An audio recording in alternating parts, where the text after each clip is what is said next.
Good afternoon, everyone. Welcome to the RTF hospitality webinar about IoT. We're going to have an hour and a half talking about things, connected things today. Hope you'll enjoy.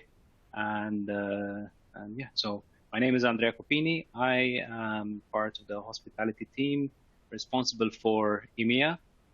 I've been with Ruckus for about 8 years now.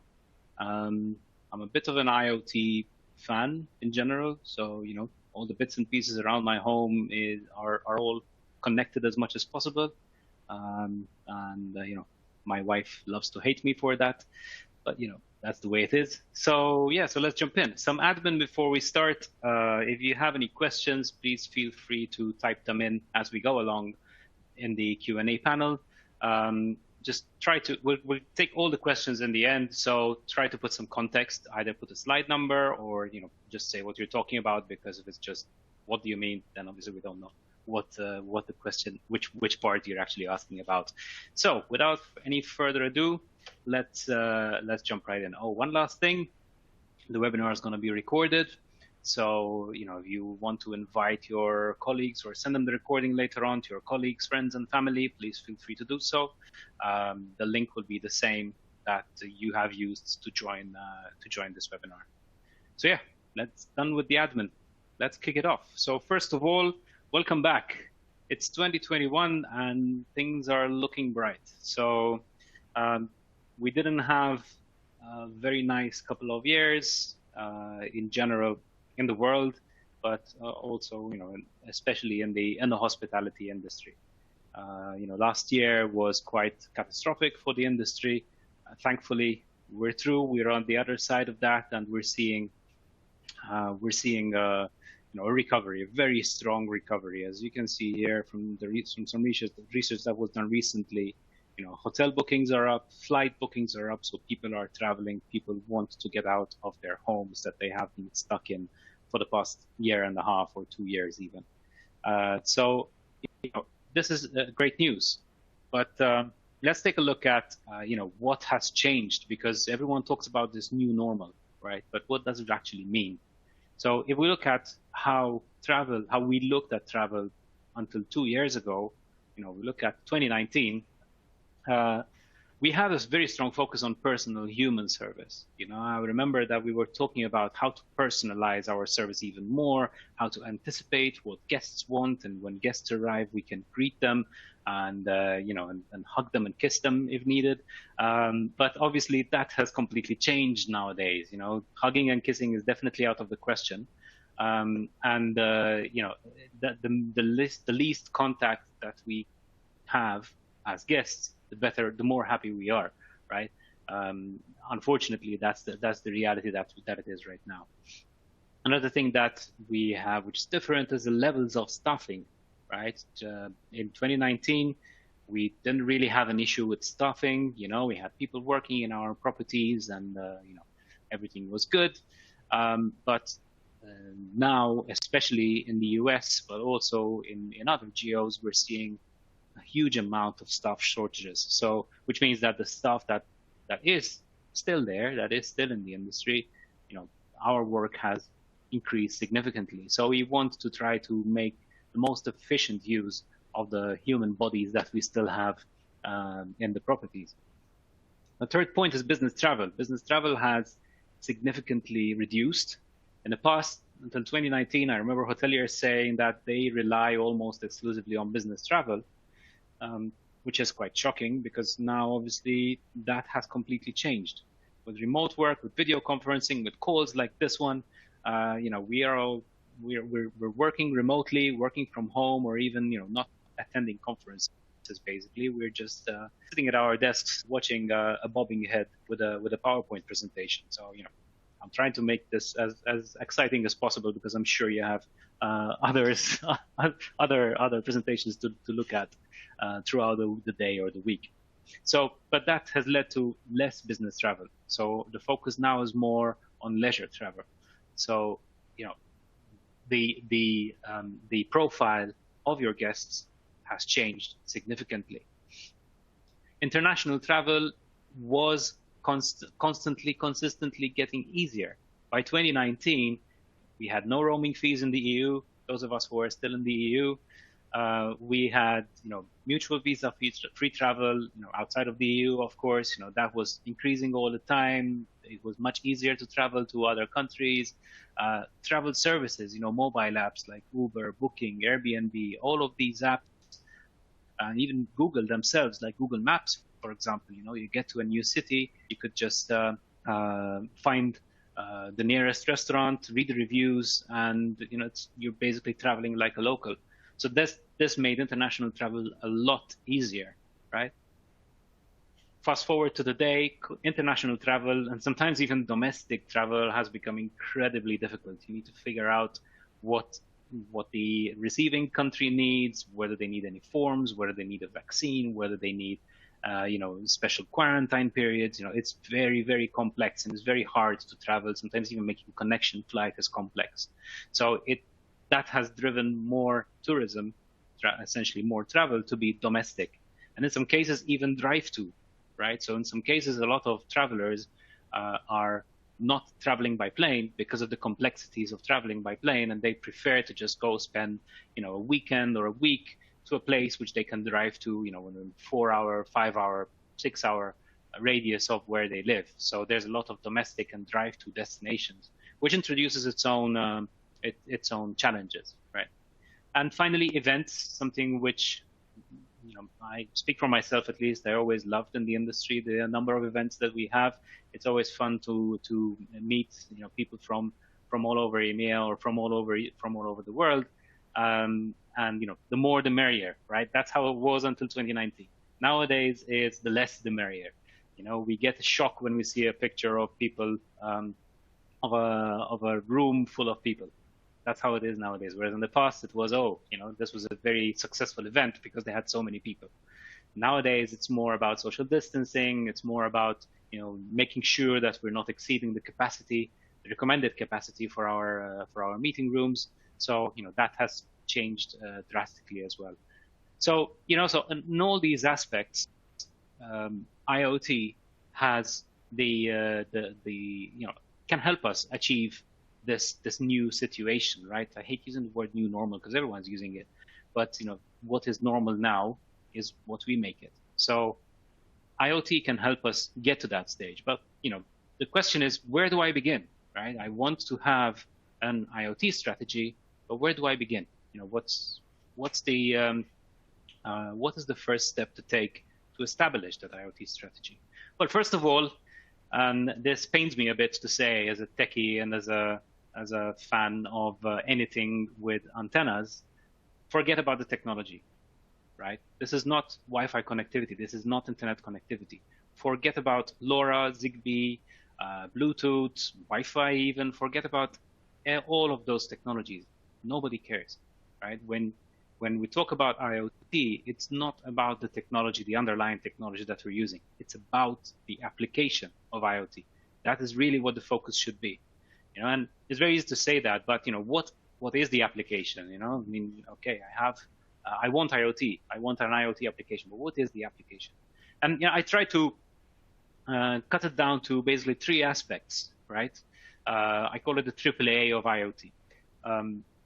And the most basic form of an IoT application is an alert, right? It's when something happens, tell someone. That's it. So to use an example of something that we probably have all seen at one point or another, a doorbell, right? An IP or a Wi-Fi doorbell. Ring is probably the most well-known in this space, where someone presses a button, you get notified. In the past, you had to be in your own home to know when someone rings the doorbell. But now you can be out and about. You can be in a different country. Someone presses the doorbell, your phone will ring, you will get a video notification, you can speak to the person, and you can potentially even open the door for that person or open the garage door for that person. So that's a very basic form of IoT, and that can be extended to our space, as we will see in some examples which I mentioned later. But essentially, the first most basic way of looking at IoT or formulating an IoT strategy is an alert. It's at its most basic, and it's very easy to implement because you're basically looking at one device, one thing, right? Which needs to be connected, because the other side of the thing is really something which is already connected, like a phone, like an email, like an SMS, like a mobile app notification. That's something which already works and it's already done for you. You don't need to do anything. You just need to deal with the trigger, so to speak, the first part. The next level would be the automate. That's where really things start getting interesting. It's when something happens, do something, right? So rather than just telling you about it, say, hey, it's raining. Yeah, okay. So what? But what if, I have a sprinkler system throughout my, my campus, my campsite, whatever that is, my outdoor area. I have a massive lawn or trees, and I have sprinkler system or an irrigation system. But what if it's raining? I can receive a notification. I can look at the weather app, say, okay, so it's raining today. And then I have to go around switching off all the valves, right? That's going to take up a lot of time. And your maintenance team who probably does that, or your gardener probably does that, it's going to take up a lot of time for him to monitor this. And he may be on vacation and, may not be available to turn it off. What if the system itself shuts off that sprinkler while it's raining? Immediately there's an instant, not only productivity benefit, but also financial tangible benefit, because you're saving water, essentially. Why are you wasting your own water when nature is giving it to you, right? So that's another aspect. It's a very simple example, but it's a very applicable example. And the difficulty level here is, this is where it starts to get a bit more complicated. The reason being that you have an input and an output, right? You have source of something. In this case, it's either a weather station, which I have to install and connect, and figuring out the way that the language it speaks, the API it has. But I also need the output. I also need a way to control the sprinkler system. Does the existing sprinkler control? Is it IP connected? Do I need to add some kind of module? Does it have an API? Do I have to change it? So there's two aspects here. There's two moving parts which need to be integrated in one way or another. So this is where it gets a bit more complicated, but it's still fairly easy. Next level would be the auditing. And this is more of a long-term play. It's more of a long-term strategy. And when we say audit, really, it's nothing financial or anything of the sort. It's really of having a historical view, right, of what's going on in your things, right, and whatever those things are monitoring and or doing. And one simple example is something that I for myself at least, I use almost on a daily basis, or whenever I'm going to a restaurant or somewhere nowadays more than before, I go into Google Maps, I click on the restaurant wherever I'm going, and I check the busy level on Google. And this is something that this is not even a thing really. When you think of IoT, again, there's no Zigbee, there's no Bluetooth here. Google doesn't use any kind of sensors. They just source mobile data essentially. And and it's a very practical application for me and for guests, to see how busy a particular site is. Now, what if you can extend that to your venues, right? To your restaurants, to your meeting spaces, to your lobby even. Maybe I want to work in the lobby, but I don't want to go there if it's busy. If there's a massive bus which just showed up and everyone is checking in. So this can be applied also internally. So this is kind of an auditing, and there's different ways of auditing, of seeing a historical view as well, of seeing, how much water am I consuming this year versus last year? How much time is my, my pool pump running this year, this time of year over the same period last year? All of these things, how many people did I have by the pool this year versus last year? All of these things, which are very valuable data in terms of planning. And difficulty level here is a bit higher. There's a storage aspect as well, whether that's a database or a cloud service. There's an aspect of some kind of storage which needs to be considered, of course. So it gets a bit more complicated now, but again, it's not impossible. So, and the way that I built this is, I thought, let's start simple. because that's the thing with IoT. And even when I look at myself, when I started getting into IoT and, and doing things in my own house and looking on how to build it, you start simple. You start from something which is very easy to implement and something which, doesn't rely on the other teams really. It's just yourself, you as either the IT managers of a property, or if you're overseeing a group of properties, or even if you're a Ruckus partner and, and you want to monitor your devices which are deployed in your customers. A very simple, you would have racks and racks all over the properties. Sometimes they are in easily accessible locations, so they're not in secure locations. Something like a housekeeping closet, and you just have a rack there with a simple key, maybe. So you want to make sure that it's secure, right? And then maybe the plumbing system is passing right above the rack that you installed last week, and you're worried that that pipe is going to burst and is going to flood your switches. So so there's all these aspects which you have all these racks all over the place, and you could go around and make a tour every single day to make sure that the racks are clean, nothing is burning, and and everything is dry. But what if you can just stick a couple of sensors in and let them do the job for you, let them monitor it for you?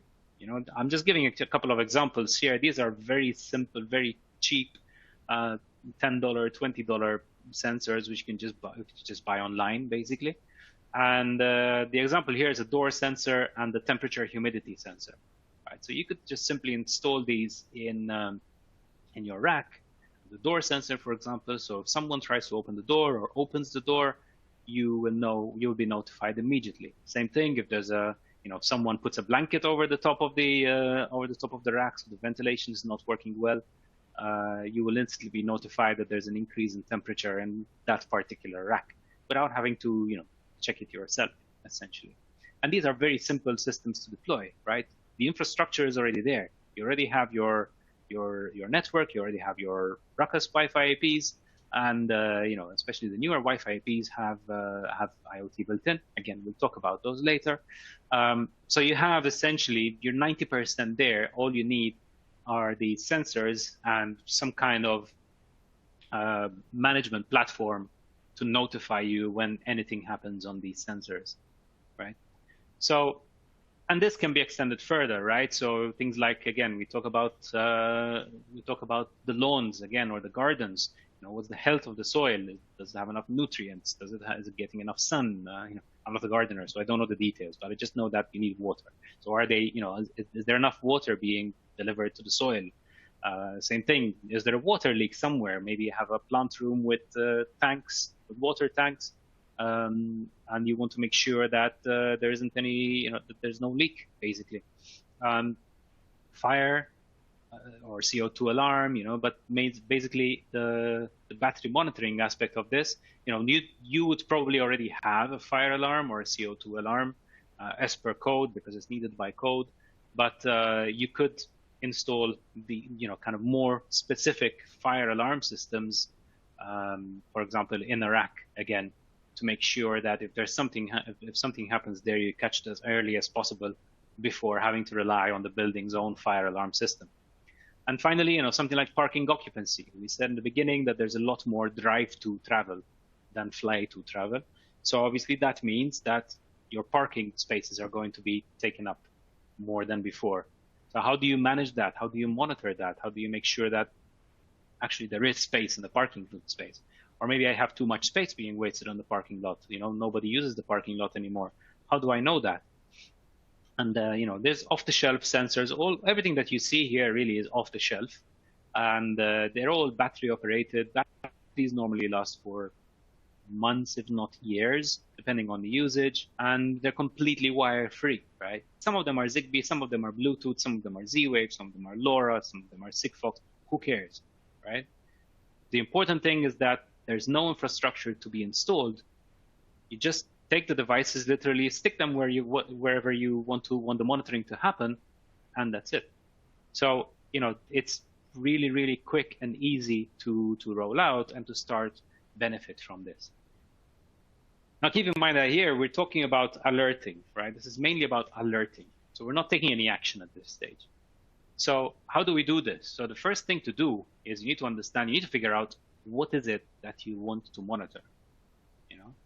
Which part of the infrastructure do you need to monitor? And then in that infrastructure, what is it that you need to monitor, right? Because it's pointless installing a sound sensor or a soil sensor next to a switch, right? Hopefully there's no soil next to a switch, you know? So you know, make sure that you identify what is it that keeps you up at night, either yourself or even the rest of the teams as well. You know, work with other teams in the property or in the brand to understand what is it that keeps them up at night. What is it that is constantly giving them issues, you know, because they always catch it too late, you know? So figure that out.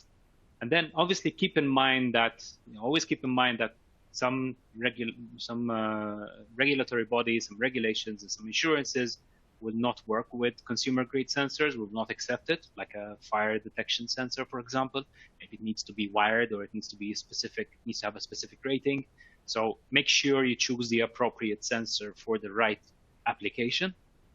And then once you have that, you know, just search online for it. If it's something consumer grade, it's very easy to source. You just go online, you just buy it.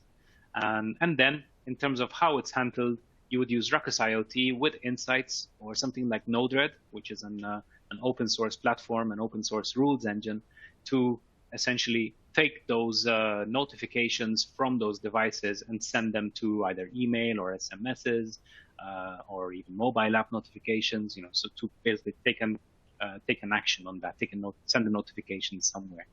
So it's, you know, it's a very simple. It's a very simple way of getting into the world of IoT, of starting to roll out your IoT strategy.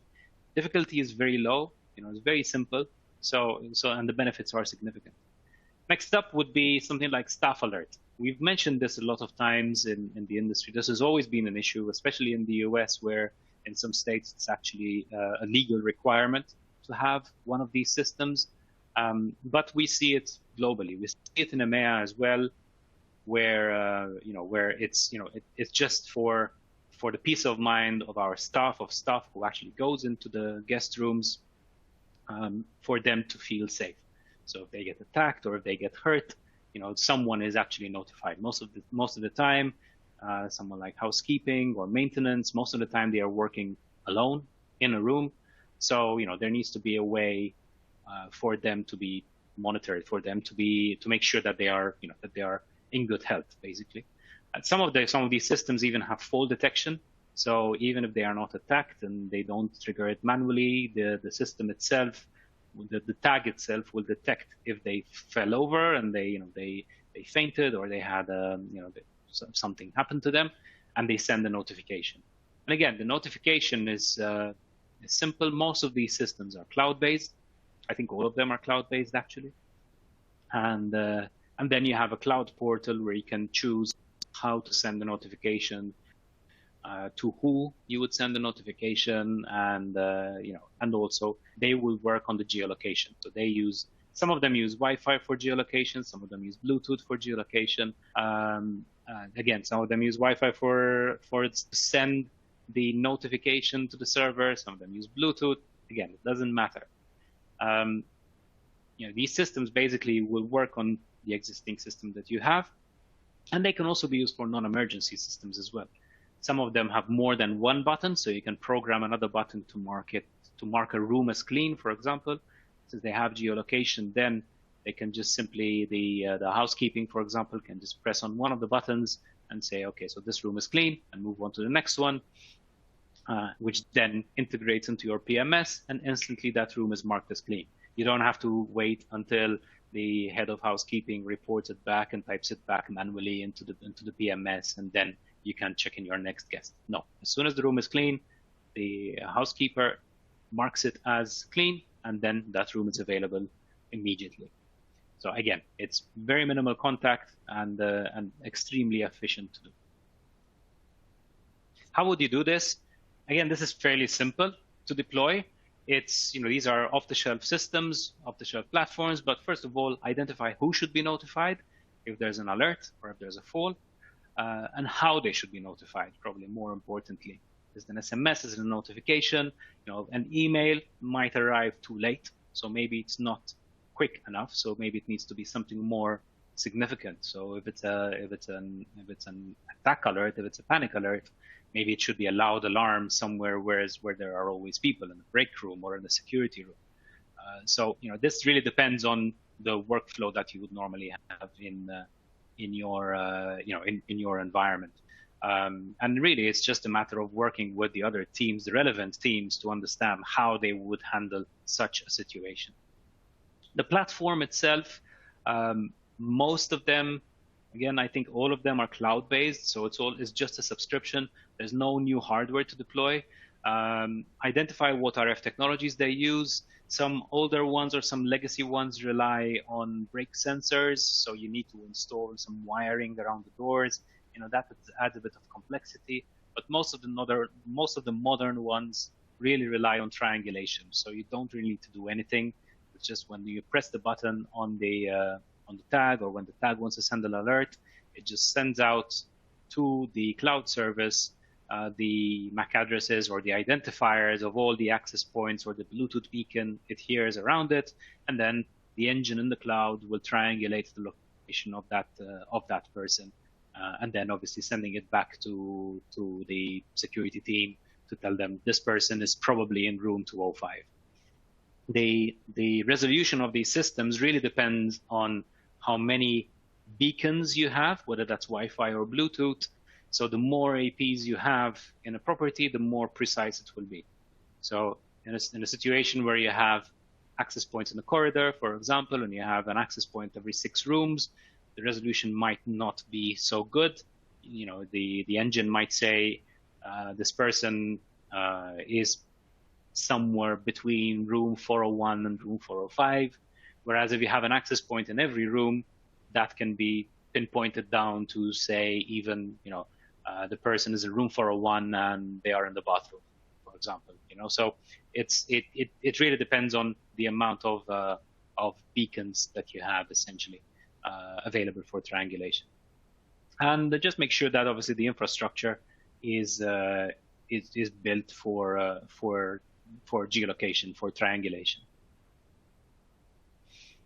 Next up is crowd management. This is something that is quite significant in today's world, to make sure that our rooms are not too busy. There's many ways of doing this. One application that we have built relies on Wi-Fi essentially, and this is actually a screenshot from our own platform, where we just built a basic occupancy monitoring system using Wi-Fi, right? So we just take how many devices are connected to the Wi-Fi access point or access points in the restaurant, for example, and then we can present it as a simple dashboard, either to front office or again, we can present it in a number of ways to basically to take action, right? Again, there's no real action here. It's not locking any doors or anything. It's just notifying the relevant teams that, hey, there are probably too many people in the restaurant or in the lobby right now. Maybe you should send someone to handle a bit more the crowdiness of that location. A step further could be to actually build displays outside the restaurant, for example. Maybe you already have information screens, and and all you need really is to add a screen or add an image to this, which then is turned on or switched depending on the number of devices connected in that restaurant. So if you have an access point or multiple access points in the restaurant, and the engine decides that it's reaching its capacity, it can trigger the info screen to show an amber light, and then if it goes beyond that, if it goes beyond the limit, or if it is at max capacity, it can send a notification. It can send a trigger to switch to the red light with a text saying, "Please do not enter." So obviously, you can start simple, You can start with just the dashboard, really, to understand where people are and have someone actually look at the screen. And then you can grow further. You can extend it further to show info screens, or maybe even to close a turnstile, lock a turnstile, or depends really what kind of level of security you want to have. But you start simple and then you let it grow organically, essentially. So how do you do it? And in this case, the source data really is there's so many different sources that you could use. I just picked 4 here, but there's actually a lot of sources. But essentially, we just did it with Wi-Fi in our example. Now, the advantage of that is that there's no extra hardware, because the Wi-Fi APs are already in the restaurant. It's just software. Essentially, that's all we need. We don't need to add any more sensors of any kind. The advantage is that it's real time, or it's as near real time as possible, in the space of 1 minute, 2 minute delay. But it's not that reliable, because obviously you could have people who are not connected to Wi-Fi who are in the restaurant, or they could be connected to an access point which is outside the restaurant. So it's not, it's not 100% reliable, and it's not really meant to be reliable. It's just, you just want to get a general feel of how busy is that room. If you want to go one step further, then there are a number of ways of doing it. One of them is using an IP camera, your normal CCTV IP cameras, and then using something like a machine learning engine, TensorFlow, which can identify people essentially, and that can output an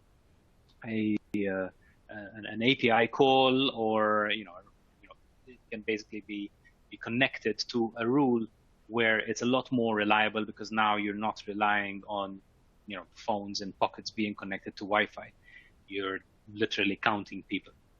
There are also dedicated people counting IR cameras. So these use infrared. So there's they're 100% private. You're not capturing any faces. It just captures bodies essentially. And again, it outputs a count to your rule engine. Or you can go old school and install brake sensors, basically an infrared sensor across a door, so that every time someone crosses that door, it gets counted as a person. But these tend to be not very reliable, because they need dedicated entry and exit paths. You can have people who exit from the entrance or enter from the exit. So, and then you lose track of the people count. So, but again, it doesn't really matter what the input is, as long as there is an input of some kind.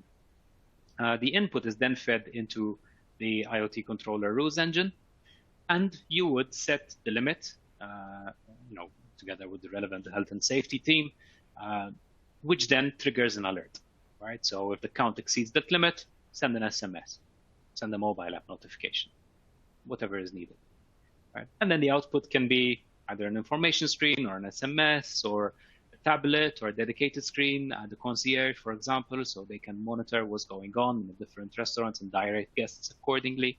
And again, it really depends on what your application is. And then we get one step further, right? We get to the automation. We already touched on automation somewhat earlier on, and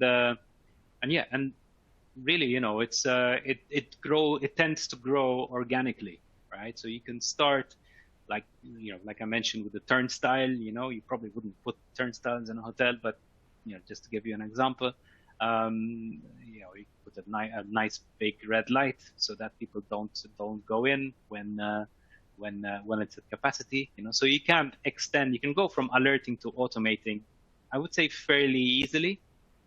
But obviously, it's better to start crawling before we start walking, right? Now we're walking, and one thing which we all know and love is the room key, and I'm sure you all know where I'm getting at by this.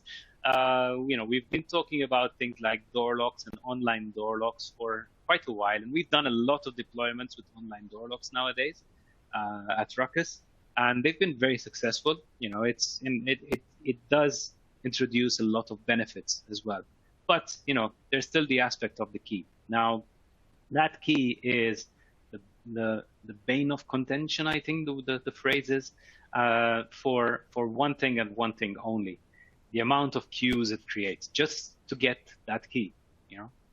We constantly get, if you ask any, especially business travelers who travel a lot, they will also tell you that, once I get to the hotel, I just want to get to the room and, go to my meeting or go to sleep or take a shower or whatever. I don't want to spend half an hour waiting for the check-in agent to type all my details, which I probably already have typed in already myself when booking the hotel, right? So queues are always painful. And again, smart door locks, we've been talking about them for a long time. There are significant advantages. One of them is that it avoids the check-in lines because you can check in yourself and your key can be prepared. And I've seen some systems where you can actually create your own key, and there are some deployed systems where you can have a kiosk and create your own key. So it minimizes check-in lines, I would say, rather than avoid them, because there could still be a queue, a line for the check-in kiosk. Remote rekeying, if there's an issue with the key, you can very easily deploy another key.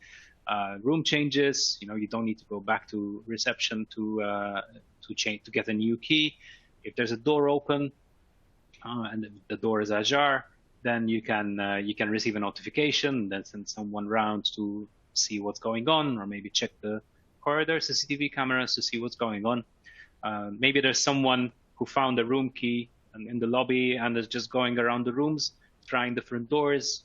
That will actually trigger an alert with a smart door lock, and also minimize lost card processing. So if you think of MasterCards, which someone like a housekeeping agent or an IT or an IT administrator has, if that card gets lost, it's painful to replace that card. In some systems, you actually have to go through every single door. In some offline systems, you'd have to go through every single door to reprogram those doors to remove that card. It's a massive time waster. But there's also one key thing which smart door locks introduce. And if we look at one thing, no, they don't create boarding passes nowadays, as far as I know. But if we look at the airline industry, this is something that we've had to deal with for a very long time. We create boarding passes, and or we go to the airport, we queue in the line to the check-in, and then check-in creates a boarding pass and hands it to us. And again, they have all the information already. They don't need to verify anything. It's just that's the process that has been done. But the airline industry is about 10 years ahead of us, because the airline industry has already moved to mobile boarding passes, right?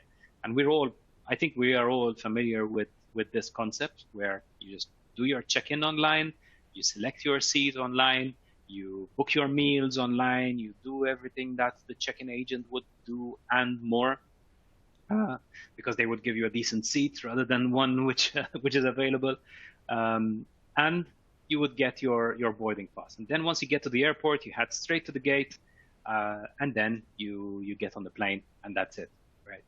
Now, finally, this has come to our world, and this, I'm very excited by this, because I've been really dying to see this come to fruition. The whole idea of a mobile key, right? And we've had this for a while. So most door lock vendors have this platform, and even most partners actually have this, and even most brands already have this integrated into their app. But that is the problem. Remember, we're seeing more and more tourist travel nowadays, rather than business travel, or leisure travel, I should say, rather than business travel. So most of our guests now will not be part of our loyalty program. They have no interest in getting the mobile app, although we would like them to. But most of them will not. So the fact that Apple has now introduced mobile key into their wallet will completely revolutionize this space.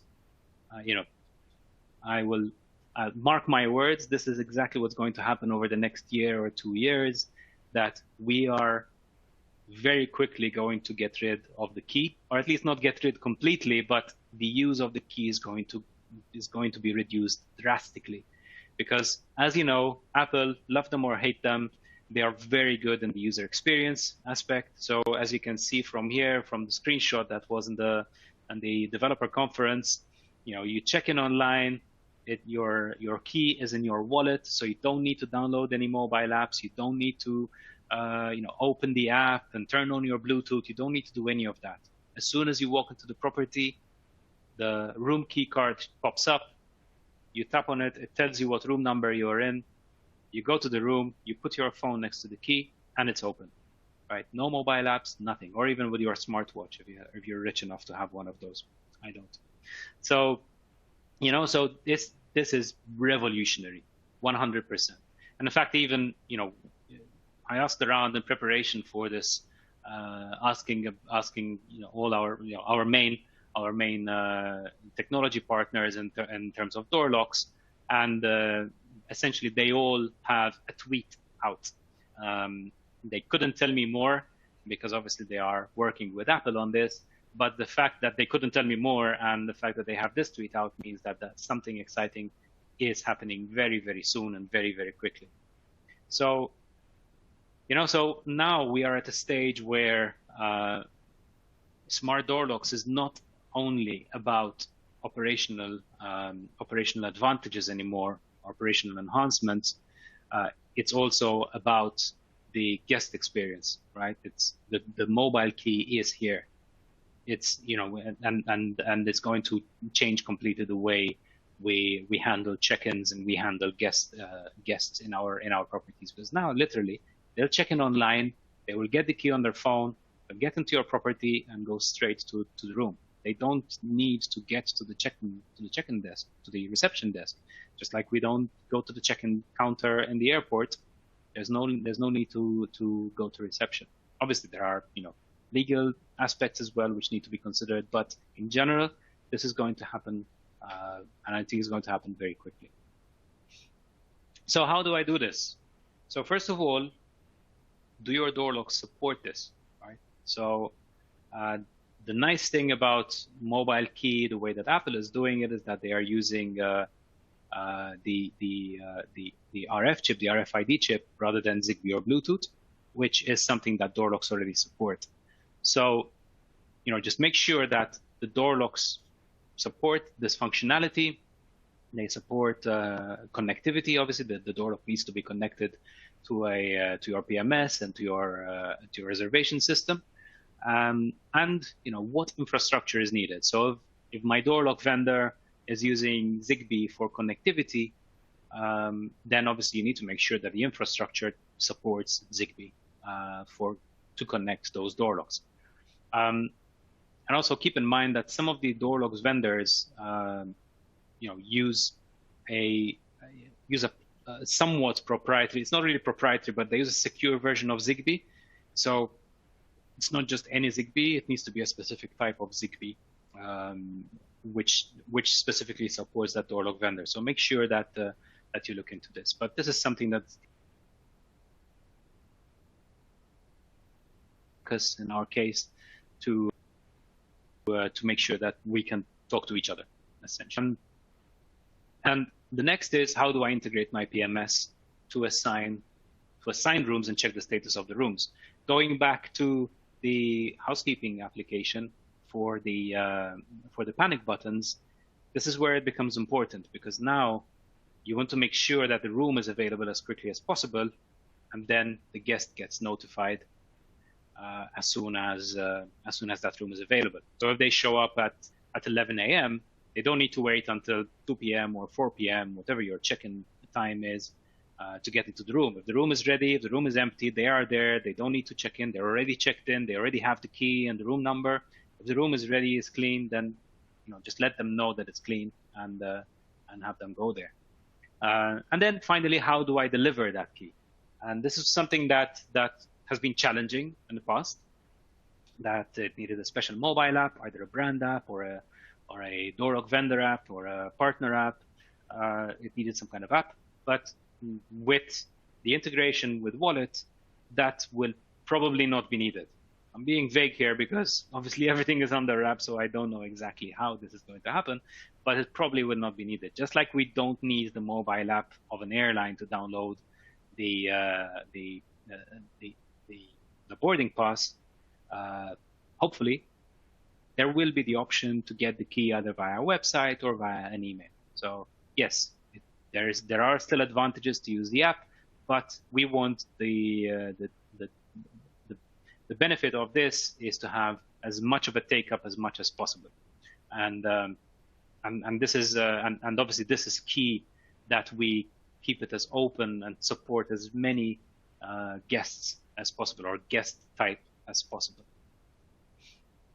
So the level of difficulty here is a bit more. It's a bit more intense, because obviously you might need either to change door locks, or you might need to install modules in your door locks. You will need some door lock management software. You might need some updates to your PMS system. So there's a lot of moving parts here. So it's not straightforward. It's not something as simple as a sensor sending a temperature alert, granted, but the benefit there is significant. Right? So those are just a couple of examples of the automate aspect. Now, let's look at the audit. Now, audit is a bit of a vague term, right? Because it's about understanding what's going on in your property or in your properties, either in a long term or in a short term or in real term, right? One example is, again, talking about door locks. And until now, when we don't have online door locks, when we have offline door locks, and there's a guest complaining that they cannot find their watch, they think that it was stolen, or whatever. They think that someone went into their room. The only way of getting those door locks is to actually walk up to the lock itself, plug in a USB cable into the door lock, and download those logs. Now, obviously, you're limited by the capacity of that door lock in terms of the history. It's time consuming, it's consuming a lot of time for many people in the property. So, by having online door locks, that is instantly available, right? So you don't need to physically visit the site. The logs are stored centrally on a server, and you just and IT doesn't even need to get involved. Normally, it's IT who has to go up and plug in a cable into the door lock, IT or maintenance, depending on who's changing the batteries usually. And now there's no need for that anymore. You can, front office themselves, they can just go into the software and say, okay, room 405, this is who accessed it, and this is at this time. So while they are dealing with the guest directly, they can instantly know who has accessed that lock. So that's one aspect. Another aspect is something like a smart minibar or a smartified minibar, right? So there are minibars on the market which connect directly to IoT platforms, right? So they might have the necessary sensors built in, but if they are not smart themselves, it's very easy to smartify them and have and get the benefit of smartification, of IoTification of these systems. Think about it. If you just put a door sensor on the door of the minibar, if over the past 24 hours nobody opened the door of the minibar, then clearly nobody took anything from the minibar. Then why would your F&B team go into that room, possibly disturb the guest, obviously take up their time, open the minibar, count, and find that nothing has changed because nobody has opened the door? So just by putting a door sensor there, you can instantly know, okay, so over the past 24 hours, since I've last checked that minibar, nobody opened the door. So I don't even need to go into that room because I know that nothing has changed, right? So you can build these kind of systems with your existing minibar infrastructure, with your existing furniture. There's no need to. It's just a matter of adding a couple of battery-powered sensors to the door, and that gives you. It might actually give you two different advantages. One of them being this, what I just mentioned, that in the morning when the F&B team is doing their rounds to replenish the minibars, they'll just have a list on their tablet or on their smartphone of the doors which were actually opened in the last 24 hours, and they just need to go to those rooms. So imagine in a big Las Vegas style hotel where you have 2,000, 3,000 rooms easily, or in a Dubai hotel, which kind of gets those numbers as well. That is a considerable amount of time, right? That if an FMB agent needs to go into every single room, whereas if only half of those mini bars were open, that's basically saving half of the time of your FNB team, right? And then there's the second advantage where some of these systems have temperature sensors, or you can install temperature sensors. Again, they're relatively cheap. So this time now, if there's a mini bar which is operating out of range, either, for example, it's very, very cold, it's too cold, that could be a sign that the thermostat is damaged or whatever. Or maybe it's too warm. Maybe a guest unplugged it, or it's failed for some reason. So if it's too warm, if it's operating out of range, it can, notify the maintenance team or whoever is responsible for the minibars to go and check it, without having to rely on either housekeeping having to check this or the FNB team having to check this. And besides that, obviously, you have a historical log of everything. So, for example, if there's a family and they're putting their baby's milk in the minibar, and there's an issue with the milk going bad or whatever, and then they complain that the minibar was not switched on, you instantly have logs here where you can go back to the period where that family was staying in the room and say, okay, no, actually, this is the temperature that the minibar was at during your entire stay. Or maybe, yes, you are right, we're sorry. So it basically gives you an audit track of what's going on. This, apart from other obvious things like what we mentioned before about the racks, the distributed racks throughout your property, or IDFs, you can instantly look at a log of which racks were opened when, for how long, when it was opened, when it was closed. So you have an instant log there, so you can instantly roll back to say, okay, so I have had a problem in that wing for the past 2 days, and 2 days ago I opened that rack. So clearly there was something which I did in that rack, which caused that issue in that wing. So auditing is always handy in these kind of situations. So those are kind of a couple of applications that you can think of, that I can think of at least. But now, let's get to the guts of it, right? So like I said, don't focus too much on the technology, but at the end of the day, there is technology underlying it all. And obviously we are here to deliver that technology. So, I thought I'd touch on kind of where we as Ruckus fit in this space. There are loads of IoT platforms. There's a massive IoT ecosystem in terms of sensors and monitors and the triggers. There are many different platforms. Some of them are actually free. They're open source in terms of rules engine and do this and that. I'm sure many of you are familiar with the likes of Google Assistant, Google Home device, or an Amazon Alexa, or an Apple HomeKit if you're crazy enough to go down that path. And I'm joking, I'm an Apple fanboy myself. So, or the likes of IFTTT, or If This Then That, which basically talks to multiple devices. It's a rules engine which takes a source, a trigger of some kind, the weather from Weather Underground is saying that it's going to rain, then turn off this irrigation controller from ABB or whatever. And then there are the likes of ABB and Bosch at the other end of the scale, which are the high-end guys. They're more focused on the industrial automation, the machine which builds the machines. So we don't really see them that much in our space, which is more of an enterprise space. So that's where we are positioning ourselves. We're somewhere, it's a lot more that we do than the consumer level. But we don't really focus on the industrial automation, the millimeter precision robot handling or CNC machine handling things, which the big guys focus on. It's more about the enterprise market, and we try to keep it as simple as possible, as simple and straightforward as possible to actually use. Right?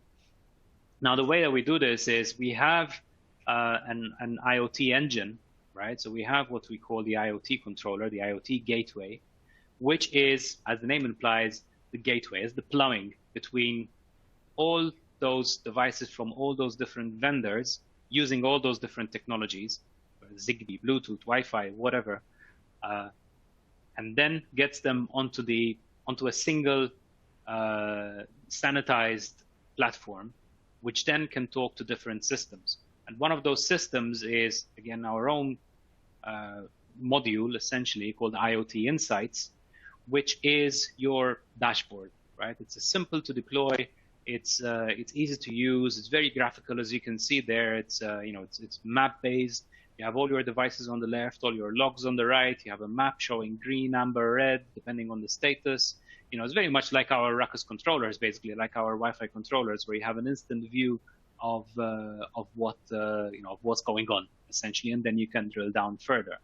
But it's not only that, because it's the IoT controller, the IoT gateway, will talk not only to IoT Insights, but it will also talk to cloud services such as Track and Protect, or any other cloud service like Tile, or anything which basically relies on a cloud service as the backend.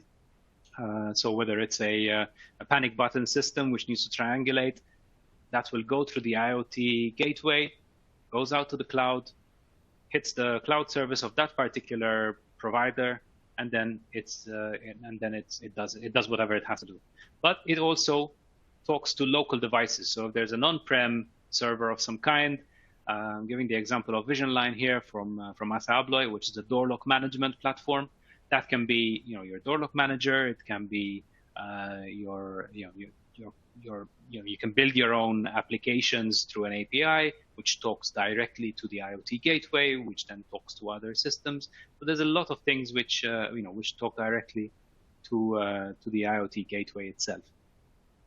And then between the on-prem servers and the cloud-based servers, those can actually feed back data into IoT Insights, which then presents a dashboard showing everything. So it will show you a floor plan with all the sensors which are installed in your rack, but it will also show the health, the battery level of your door locks, which are actually communicating through VisionLine. So there's obviously all of these feeds will merge into IoT Insights, and it gives you a single dashboard, a single view, where you can, where you have a single view for all your IoT systems, basically. And that kind of summarizes or encompasses the whole alert, automate, and audit flow of things in one single platform. Now, in terms of hardware, we're trying to make it as simple as possible. I think we are getting to that situation where essentially all our Wi-Fi 6 APs, they support IoT. Most of them, most except one essentially, have IoT built in. Some of them have one radio, so it would be selectable either for Zigbee or for Bluetooth. But some others, like the H550, the wall plate AP, actually has two radios. So you will be able to support BLE and Zigbee, which means that the same device, while it's delivering your Wi-Fi, your connectivity for your TV, it's also supporting your door lock, and it's also supporting your staff alert system. Right? So it's one device, no additional hardware is needed. If you have older APs, the Wi-Fi 5 APs or the 11AC APs, again, most of them have a USB port where you can plug in an IoT radio, which again is selectable either for Zigbee or Bluetooth. But in terms of functionality, in terms of software features and software support, it is all essentially the same. There's no difference between indoor APs, outdoor APs, ceiling mount APs, or wall plate APs. It's the the feature support is all the same. In terms of security, obviously this is a key aspect of IoT. You don't want something like a door lock or even a valve, a water valve, to be easily accessible. Sometimes even to your own IT team, maybe you don't want your IT team to be able to manage the door locks for privacy's sake, or maintenance doesn't want IT to be able to mess around with their precious valves, for many reasons, and also from a cloud perspective. We love cloud in IT in general, but there's always a risk, a security risk when things are going out in the cloud. So we don't actually send things to the cloud. But essentially what we do, so first I'll touch on this, in that this is what you're probably familiar with, or I should say you have to be familiar with in terms of Ruckus.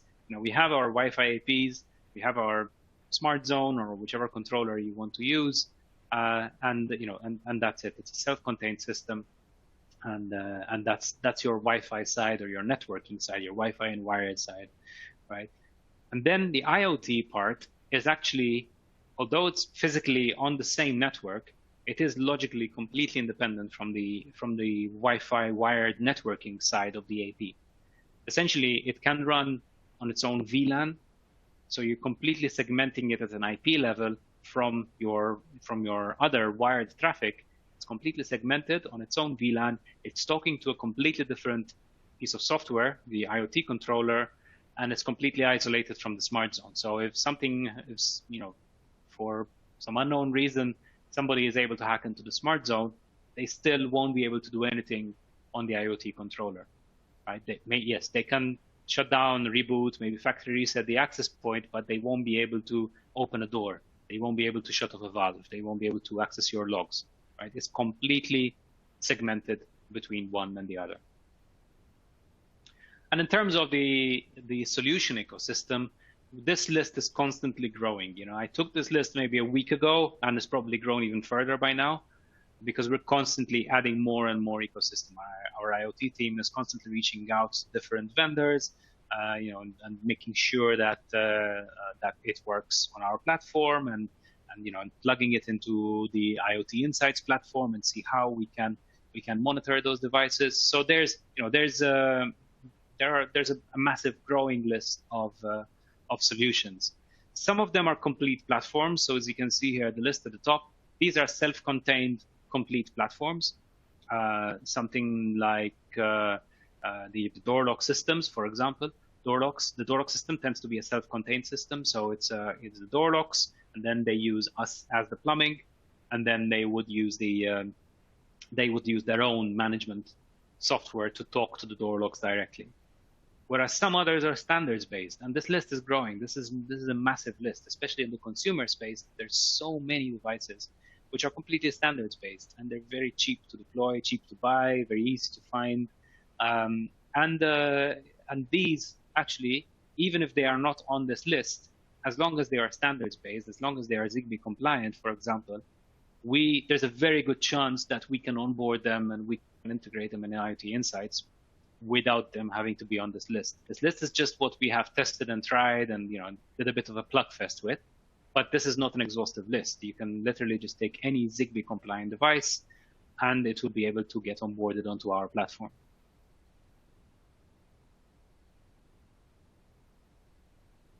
And obviously there are different aspects, whether it's for location-based services, for staff alert system, or even for guest wayfinding, it's all there. And even for safety and for staff alert systems basically, and they can be integrated with IP cameras. Most mid-range, high-end IP cameras, CCTV cameras, most of them will support something like ONVIF or RTSP, which are standard IP camera protocols, and essentially any one of those cameras can be onboarded into the IoT Insights to trigger camera recordings based on some inputs, based on a door opening, for example. And it's It's fully standards based, so it's completely open. It doesn't actually have to be one of these vendors. It can be any vendor as long as they support OnViv or RTSP.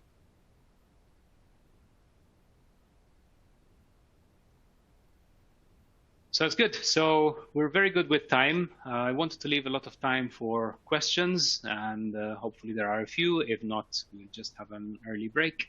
But to summarize, essentially, the way to formulate an IoT strategy, I think, is to really look for repetitive manual processes, right? Speak to the rest of the teams, ask them what is taking up all their time all the time, or what keeps them up awake at night, right? What keeps them awake at night? What's a constant headache for them? They will for sure tell you one thing or another. And then start from there, and then work backwards towards the technology. Don't try to start from the technology, because the technology can do whatever you tell it to, right? So start from there, look for repetitive processes, tedious processes, or things which with the limited resources that we have today, the teams are finding very hard to keep up with, and start addressing that. And then once you have that, that in mind, make a list on a piece of paper or an email or whatever, and then send it over to Ruckus, to myself, or to your preferred Ruckus partner, or even to a consultant. Consultants obviously have a big visibility on the whole space, so they will be able to, they know who integrates well with who, which vendor to use. So they have quite a good visibility of these kind of things. And that's the starting point, essentially. Another thing to do is to look for an uncommon correlation. Most of the time, unfortunately, that's the nature of the beast, that we tend to work in silos. So if we think of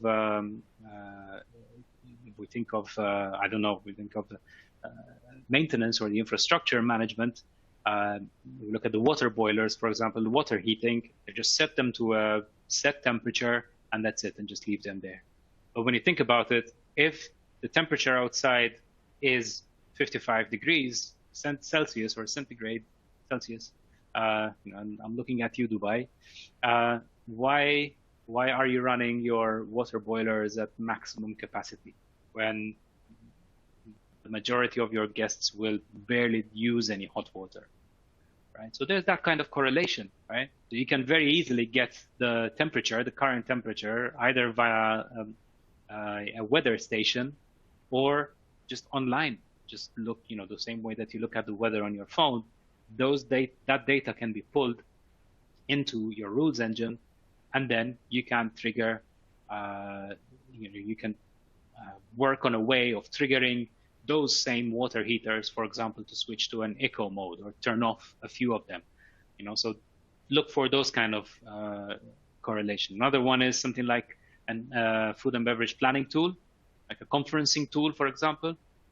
That conferencing tool already has the list of conferences that are coming up, the start time, the end time, which rooms will be used, and all of those things.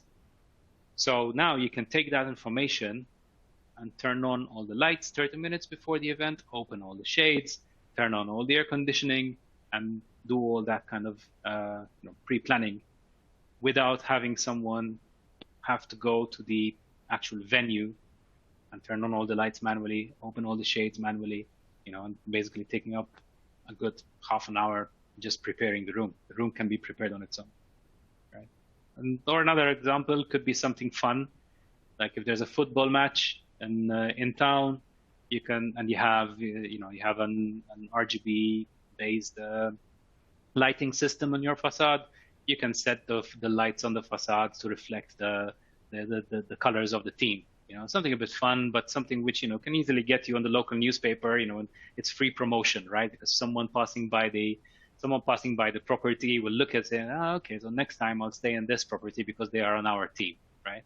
Just make sure that it's on the team that's coming, not the wrong side of the team, and hopefully they win. So yeah, and finally, if you're interested in formal training, the CWNP has a specific IoT certification, which is quite good. I'm yet to do it myself, but it's a quite good kind of vendor agnostic certification specifically for IoT. So it gives you a lot of the concepts. It guides you on how to approach the IoT field from a more of a technical aspect. It's more of a technical perspective, but obviously it's very useful. Okay, so that's all I have for you today. Hopefully you found it interesting and you have some takeaways. I'm just going to get onto the Q&A now. And again, if you have any questions, feel free to use the Q&A box.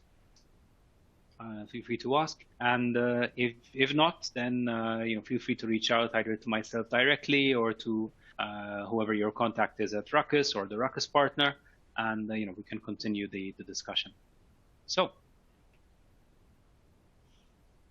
let's start with let's see what questions there are. Okay, so let me figure out how to send it. Yeah, so push the slide. Okay, so the question is there a way to recognize in the controller which AP has or not a Zigbee connected? So yes, so the IoT gateway the IoT gateway has a list of APs, of course. It has a list of the APs which are connected to it, and in that list, you will be able to see which one has an IoT dongle or not, and you can even select how you want to run it. If it's a single radio AP, you will be able to select whether you want to run it on Zigbee or on Bluetooth. If it has a dongle plugged in, you can choose what the dongle will be set to. So this is all in the IoT controller, very similar to what the Wi-Fi controller does, basically what the Smart Zone does. I'm not sure if that answers the question. So yeah, so I guess that's the question. If not, feel free to ask again.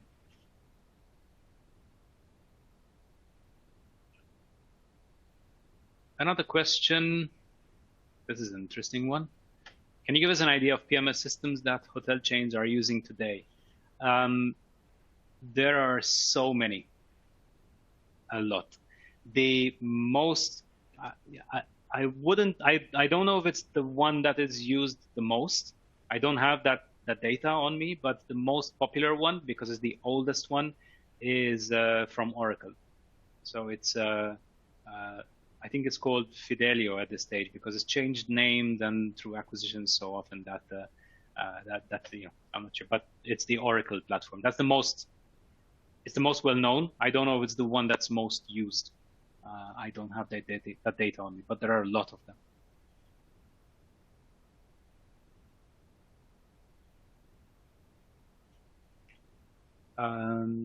Okay, there's a related question. Is interfacing with PMS provided by CommScope, or would a partner have to develop it as kind of middleware? The answer is the second one. So that would be something that a partner or a third-party tool would need to integrate. The reason being, what I mentioned before, there are so many different PMS systems. Different markets have different preferences. So there are some PMS systems which are more suited to the European market. Some of them would be specific to a specific country, like the German market, for example. So it would be impossible for us to integrate with every single PMS. So the way that this is done normally, most of the legacy PMSs, like the one that I mentioned from Oracle, they have a system of connectors. And as far as I know, all the Ruckus partners, they have a connector to this PMS, to the Oracle PMS. So it's just a matter of extending that because they use this connector to authenticate Wi-Fi users. Some more modern PMS systems actually have APIs. Some are actually based in the cloud, so they would they would have to rely on a RESTful API. And yes, and as long as there's an API, I would say it's intermediate level of difficulty of getting that connection. It's RESTful, it's HTTP, so it's fairly simple. but it's not a case of wizard next finish kind of thing. It's not that straightforward. But again, the Ruckus partners are very well versed in dealing with PMSs already, so that would be your go-to. So next question.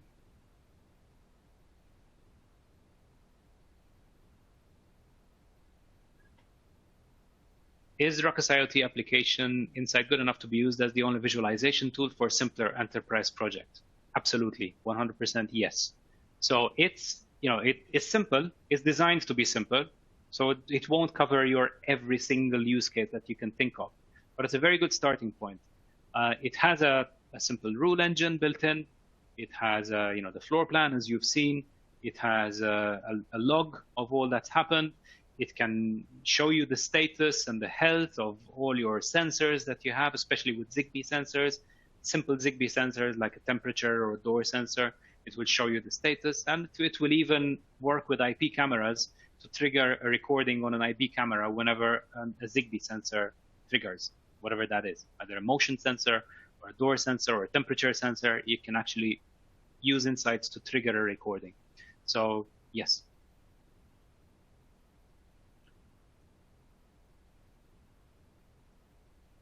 This is another interesting one. Is it possible to configure Telegram bot for notification? I'm not very familiar with Telegram. I should say I have no idea how Telegram works, so I don't want to give you the wrong answer.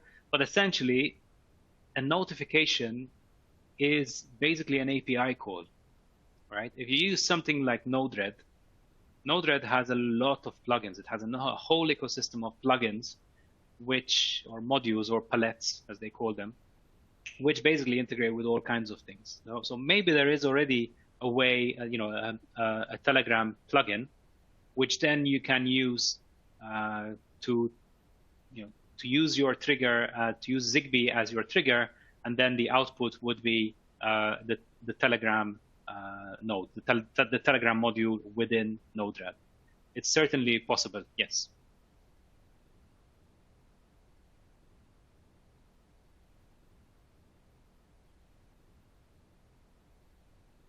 So, okay. So another question is not directly related to the topic today, but I'll address it anyway because it's kind of related. So, will 24 port switches with different power supplies be available to support more devices using the AT standard? So we already have, a whole portfolio of different switches of different sizes, with different feature sets, different power supplies, different power loads. And actually all our switches today, even down to the smallest switch that we have, do support AT, right? Now, yes, some devices or some switches, I would say, I think the 24 ports all support a full load of AT. But I know that the 48 port switches, some of them have variants of full PoE budget, so AT on every port, or AF on every port. But yeah, and it's kind of somewhat related to the topic of today, is because especially with the Wi-Fi 6 APs, make sure you have the PoE budget in your switches, because if you try to use a high-end AP, especially high-end access point, like an R650 or an R750, and you can't supply AT or even BT power, in some cases, we have to shut down the IoT module within that access point. The priority on the access point is always Wi-Fi. So, if it has very limited power, the AP will offer full Wi-Fi functionality and then turn off other aspects of the AP. It will turn off the second Ethernet port. It will turn off PoE out, for example, in the wall plate APs, and it will turn off the IoT module and the USB port. So make sure that you size your switches accordingly, and you make sure that you use the right switches, right? Because not all switches support BT power. So if you have a conference space and you're putting in an R750, make sure you use a BT switch to make sure that the 750 can deliver the full Wi-Fi feature set, as well as all the IoT feature set and the USB port for additional IoT.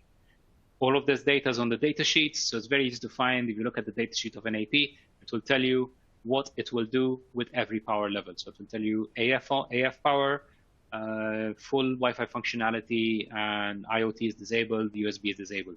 AT power, full Wi-Fi functionality, IoT enabled, USB disabled, So it's all listed in the data sheet, and it's very straightforward to understand.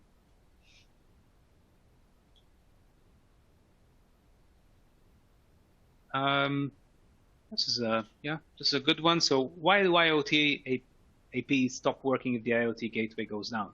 So the AP itself doesn't shut down, but the IoT part of that AP, yes, it obviously it has nowhere to go. That's what happens. So the IoT controller, the IoT gateway, is really the heart, literally the heart of your IoT platform. This is somewhat different to what you might be familiar with Smart Zone, which is just a configuration tool, basically. It doesn't matter if a Smart Zone goes down, the AP will continue to function. With IoT, it's a bit different because of all the translation that we need to do, because of all the different Zigbee standards, and there's quite a lot going on in the background, that all of this processing needs to be done centrally on the IoT gateway rather than on the AP. So yes, so make sure that you have a nice, reliable, redundant machine to run the IoT gateway on if you're running something that's critical.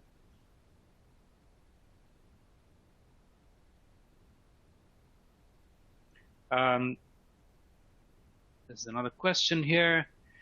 Is it so that the Smart Zone controller has no insight configuration possibilities with respect to the IoT radios and the APs? Yes, and it is by design.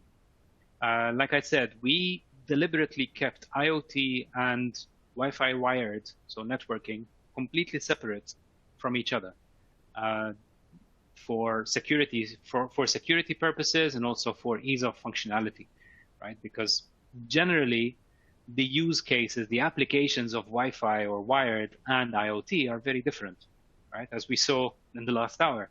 So we kept them deliberately separate, and basically, yes, there's absolutely nothing to do on the controller.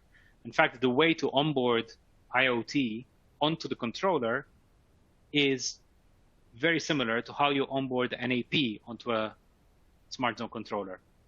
It's the HSP options, it's manual configuration. You need to point the IoT module on an AP to the IoT gateway. Otherwise, it won't be onboarded. And that's by design for security.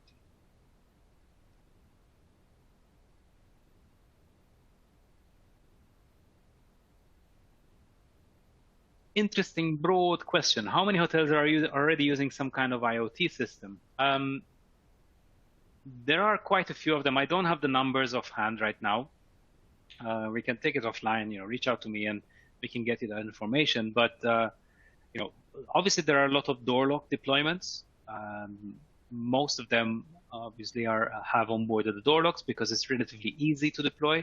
And we have quite a few of them even in EMEA. Again, I don't have the number. I don't have the exact number of this, but there's quite a few of them, especially the newer deployments where IoT is embedded into the access point itself. So there's no additional hardware to install.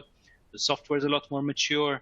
The door lock vendors themselves are suggesting having an online door lock, because they know that this integration with Apple is coming, because they know that the future is with mobile key, which is needed, which needs an online door lock. So it's growing every single day, and I don't have a direct answer for you, but I know that it's constantly growing.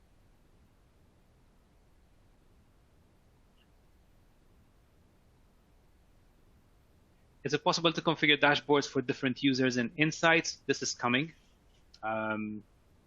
It's coming. That's all I can say at this stage. But yes, this is coming.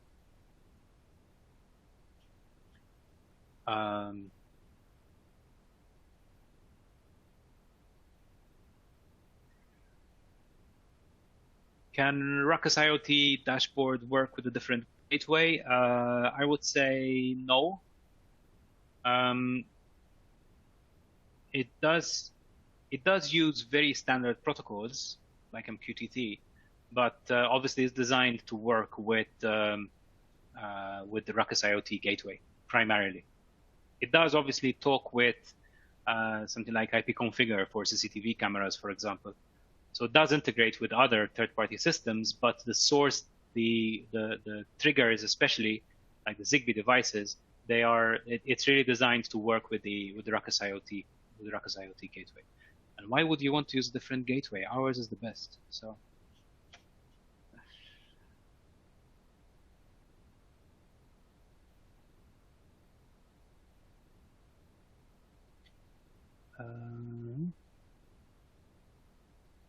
Couple more. If IoT gateway goes down for more than 24 hours, do I need to register IoT APs again? No, that shouldn't be the case. If you have seen this happening, then please open a support case, because no, this shouldn't be the case. Once they are registered on the controller, they should stay registered on the controller, and that's it.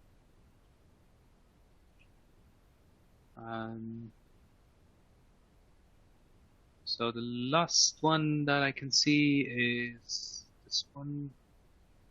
Is there a plan to add a second interface, one for management and one for the APs? I'm not sure which one you're referring to, but I'm guessing you're referring to Insights. Now, if it's Insights, like I said, there is a new version. We're working on a new version, and there's a lot of new things coming up. So there will be different views within Insights. One for management and one for APs. I'm not sure. Maybe you're meaning to the IoT gateway. Maybe the IoT gateway as such. The IoT gateway has, the IoT gateway essentially has a list of access points, and that's it. So it has a list of access points and the list of IoT devices, I should say. And obviously the connection between the two to understand which device is connected to which AP. And then it has a list of services. The IoT gateway has a list of services, like Insights being one of them. But there's also the ASA Abloy service, the Salto service, there's the Tile service, the Track and Protect service, the Contact IO service. There's all the different services that we have formally supported, the platforms that we have formally supported. And that's it. So there isn't really anything you can do. I mean, there is some debugging features within the gateway itself, the IoT gateway itself, but most of the kind of day-to-day view would be on Insights in this case. So the reason, just one point, the reason why we have Insights and the gateway, which are two separate systems, is that you don't actually have to use Insights. Insights, there was a question, in fact, Insights is great as a starting point because it's fairly easy, it's prepackaged, you just deploy it and you can start doing things, you can start alerting with Zigbee sensors, so it's very simple. But then, once you outgrow it, you can actually get rid of Insights and either ask a company to develop a whole dashboard for you. Maybe that could be your preferred Ruckus integrator can do that, or you can build it in-house. So the IoT gateway, it's all standards based. It's all MQTT. So it's all documented. There's no secrets there. There's no secret sauce. You can build your own. You can use something like Node-RED, which is open source, which gets all the triggers from the Zigbee devices and Bluetooth devices through the IoT gateway. Node-RED does whatever it has to do, does all the rules and the processing and the flows, and also it pulls data from other systems because Node-RED, like I said, has a massive palette of integrations. And then the output, or even the dashboard, because Node-RED can even build the dashboards for you. And the dashboard can be different for different applications. So there's a lot of flexibility there. In this call, I try to keep it as I try to kind of start as simple as possible, right? Because the possibilities are endless. So always keep in mind to focus on the application. I'm noticing here that even in the questions, I'm seeing a lot of technical questions. And yes, that's obviously, this is a Ruckus Technical Family webinar. A lot of you guys are techies like me. We love talking technology, but that's not the right approach to get onto IoT. Because if you start with a technology, you will get lost. I happen to have a couple of door sensors here, the ones I showed in the presentation. They're just sitting on my desk, right? They don't do anything because I don't have an application for them. I have them, but I don't have an application for them. So, so start with the application. Build the application on a piece of paper, and then focus on the technology later. So in the interest of time, I'm going to end it here. I think we answered most of the questions. The recording is going to be available. And if there is anything which we missed, please reach out to myself, your Ruckus partner, your preferred Ruckus guy or girl. We're always very happy to speak to everyone on the call, and to learn from you as well what inventions you have done with IoT. So with that, thanks a lot. Thanks to everyone. Have a good day, and have a good rest of the week.